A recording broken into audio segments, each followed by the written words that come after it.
Herkese merhabalar, kanalıma hoş geldiniz. Siparişlere devam ediyorum. En sevilen baklava tarifimle geldim. Sizleri çok bekletmeden hemen tarife geçiyorum. Tarifim için ilk olarak yoğurma kabına 1 çay bardağı yoğurt ekledim.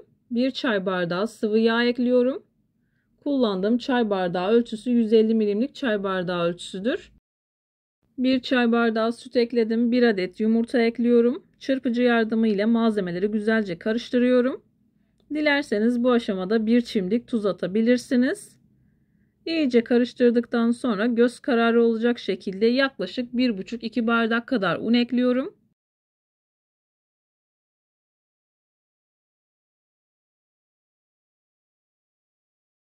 Unu ekledikten sonra ortasını havuz şeklinde hafif açıyorum.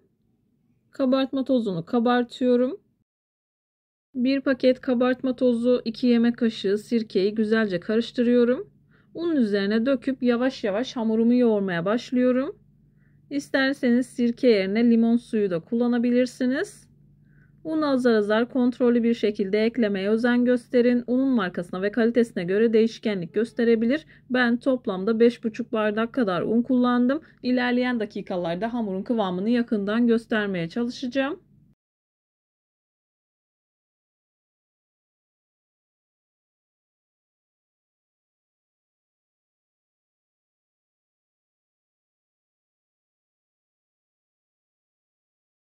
Hamur toparlanmaya başladıktan sonra 2 dakika kadar daha yoğurmanız yeterli olacaktır.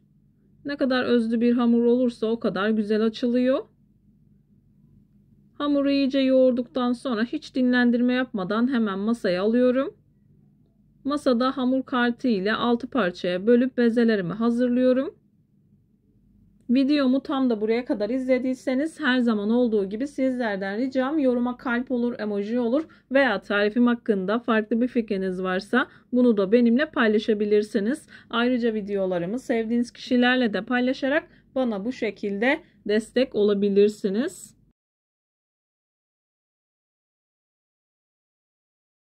Baklavayı ben 64 kat olarak hazırladım. İster 60 ister 70 kat olarak hazırlayabilirsiniz.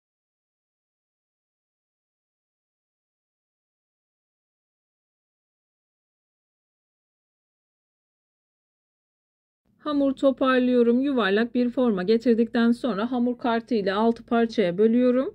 Daha sonra silindir şekline getiriyorum. Hamur kartı ile küçük küçük parçalara ayırıp bezelerimi hazırlıyorum.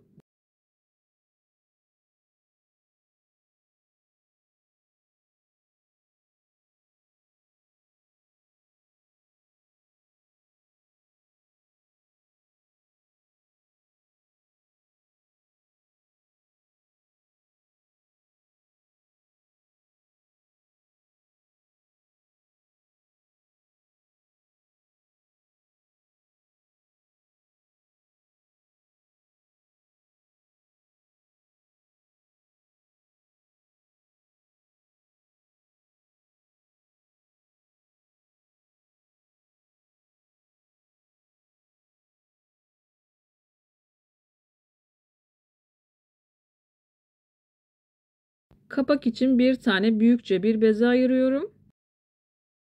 Cevizden biraz daha büyük olması yeterli olacaktır. Diğer parçaları minik minik hazırlıyorum. Hızlı bir şekilde bezeleyip uygun bir borcamın içerisine alıyorum. Buzdolabında en az 2 saat kadar dinlenmesi gerekiyor. Daha kolay ve pratik bir şekilde açılması için.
Bezelerin hepsini ayarladım. Üzerini kapatıyorum. Kesinlikle hava almaması gerekiyor. Üzerini streçle kapattıktan sonra garantiye almak için ekstradan bir poşetin içerisine daha koyup buzdolabında 2-3 saat kadar dinlendiriyorum.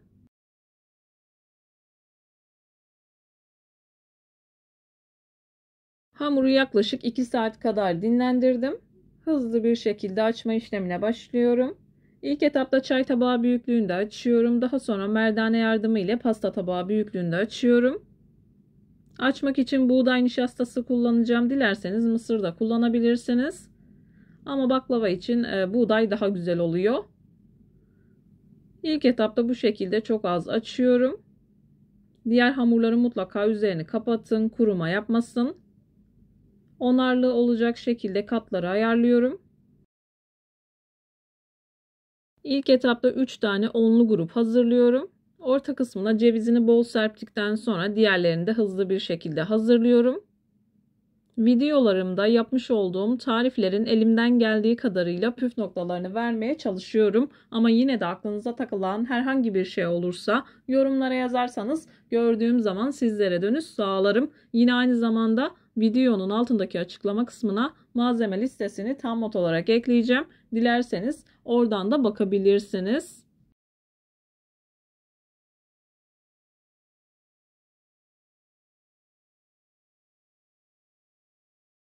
Aslında daha önce birkaç kez bu tarifimi sizlerle paylaşmıştım. Deneyen kişiler tarafından çok beğenildi. Kesinlikle olumsuz yorum almadım. Birebir verdiğim ölçülerde ve verdiğim püf noktalarına uyarak hazırlarsanız Allah'ın izniyle çok güzel oluyor.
...20 tane küçük bezeyi açtıktan sonra onarlı olacak şekilde grupları ayarlıyorum.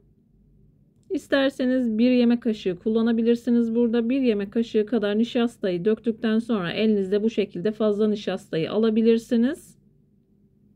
Kesinlikle fazla olmuyor. Ben toplamda 400 gram kadar nişasta kullandım. Nişasta tamamen bitti.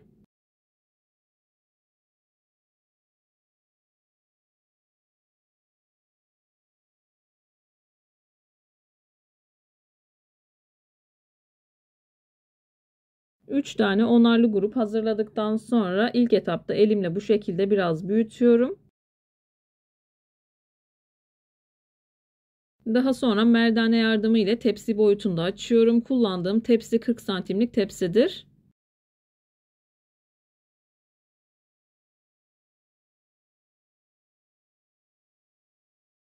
Hamuru kurutmadığınız sürece çok kolay ve pratik bir şekilde hazırlanıyor. Bu aşamada mutlaka camı pencereyi kapatın. Hava geldiği zaman da ister istemez hamur kuruyabiliyor. Merdane yardımı ile çok kolay ve pratik bir şekilde açılıyor. Hiç baklava yapmayanlar bile kolay bir şekilde yapabilir.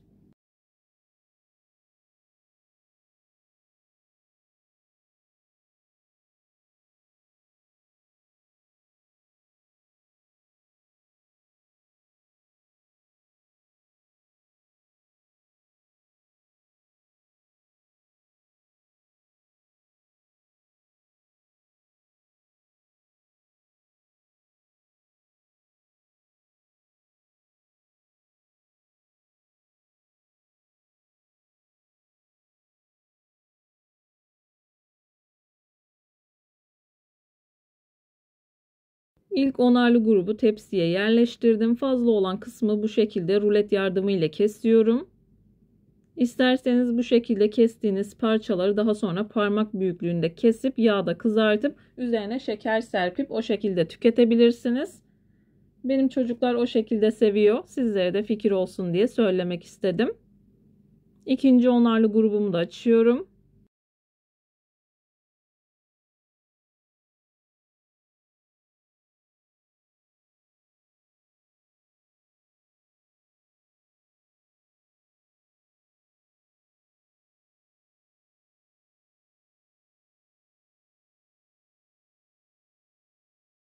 Yine aynı şekilde tepsi boyutunda kesiyorum. Her onarlı grubun arasına çok az ceviz serpiyorum. Orta kısmına bol bol kullanıyorum. Toplamda bir tepsi için 600 gram kadar ceviz kullanıyorum.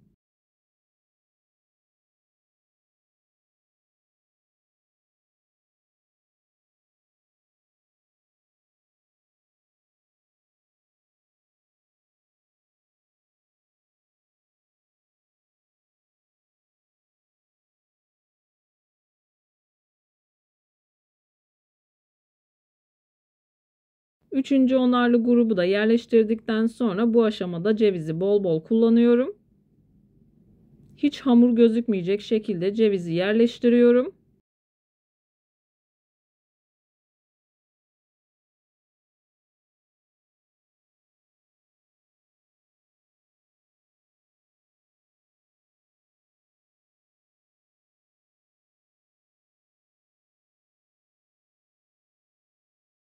Orta kısmına cevizi bol bol döşedim. Diğer onarlı gruplarımı da hazırladım. Aynı şekilde yerleştiriyorum. Çok az ceviz serpiyorum. Bu işlemi yaptığınız zaman katlar belli oluyor. O yüzden bu aşamada cevizi mutlaka serpin. Çok daha bol cevizli oluyor.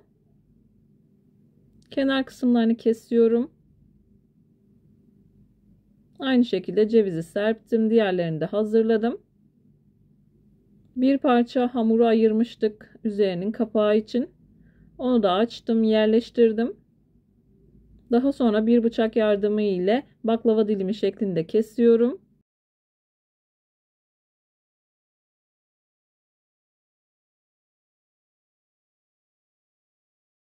İsterseniz kare kare olacak şekilde de ayarlayabilirsiniz.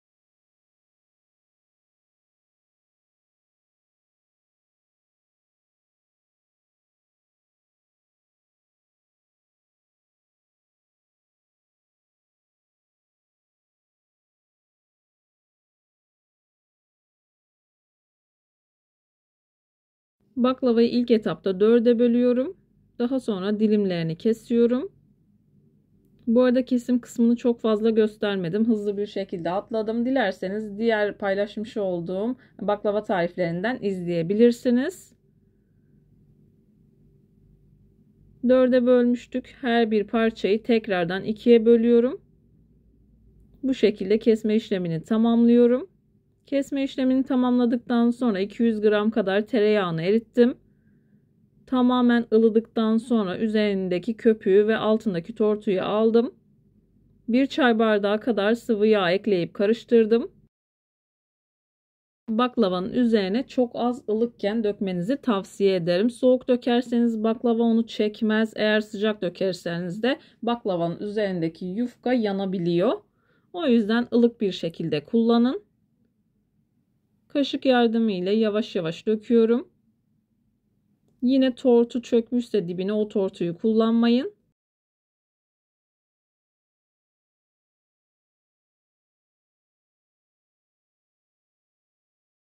Baklavanın yağını verdikten sonra bir 5 dakika kadar bu şekilde bekleyin. İyice yağını çeksin. Daha sonra 150 derecelik fırında yaklaşık 2 saat kadar pişiriyorum. Son 1 saati 140 dereceye düşürüp o şekilde pişirdim. Altı üstü güzel bir şekilde kızarıyor. İçerisi de içini çeke çeke kızarıyor. Katları ayrılmış gördüğünüz gibi. Muhteşem oluyor. Bana güvenerek tarifi deneyebilirsiniz. Baklava tamamen soğuduktan sonra şerbetini ayarlıyorum. Şerbeti için 5 bardak kadar şeker, 5,5 bardak kadar su, 1 dilim limonu kaynatıyorum. Yaklaşık 30-35 dakika kadar kaynattım. Yoğurt mayalama kıvamına geldikten sonra tamamen soğumuş olan baklavaya kepçe yardımı ile döküyorum. Baklava tamamen soğuk, şerbet de ılık olacak. Yoğurt mayalama kıvamında olması gerekiyor. Sıcak olursa hamurlaşma olabiliyor. O yüzden dikkatli bir şekilde verdiğim püf noktalarına uyarak hazırlarsanız mükemmel oluyor. Baklava şerbetini biraz çekti. Sipariş olduğu için doku testi yapamıyorum. Videoyu beğendiyseniz beğenmeyi, kanalıma hala abone değilseniz kanalıma abone olmayı, videoyu sevdiğiniz arkadaşlarınızla paylaşmayı unutmayın. Kendinize ve sevdiklerinize çok iyi bakın. Hoşça kalın. Allah'a emanet olun.